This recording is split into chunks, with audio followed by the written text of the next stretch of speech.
তুফান, খুব ভয় পাইছি রে। মুক্তি পাওয়ার প্রথম দিন থেকে দর্শকের আগ্রহের শীর্ষে রয়েছে শাকিব খানের ঈদের ছবি তুফান। সারা দেশে ছবিটি নিয়ে দর্শক সারা যেন তুঙ্গে। ইতিমধ্যে ঢাকা সহ দেশ জুড়ে 120টিরও বেশি প্রেক্ষাগৃহে চলছে চলচ্চিত্রটি। মুক্তির দিন থেকে শুরু করে এখন পর্যন্ত ছবিটি গড়েছে একের পর এক রেকর্ড। বাংলা সিনেমা জগতে সিনেপ্লেক্সের সর্বোচ্চ শোয়ের রেকর্ড সহ দেশের একাধিক শো হাউসফুল রেখেছে শাকিব খানের তুফান। এছাড়াও মধ্যরাতে শো চালানোর রেকর্ড, এমনকি সিনেমার টিকিট না পেয়ে ঢাকার একটি সিনেমা হলে ভাঙচুরের ঘটনা পর্যন্ত ঘটেছে। অতঃপর এমন খবর পেয়ে পাশের দেশ ভারতের তুফান নিয়ে বাড়ছে আগ্রহ।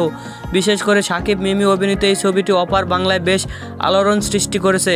যদিও ছবিটি নিয়ে শুরু থেকে আলোচনা ছিল পশ্চিম বাংলায়, এখন তুফান দেখতে পশ্চিম বাংলার দর্শকরা সামাজিক যোগাযোগ মাধ্যমে আগ্রহ প্রকাশ করেছে।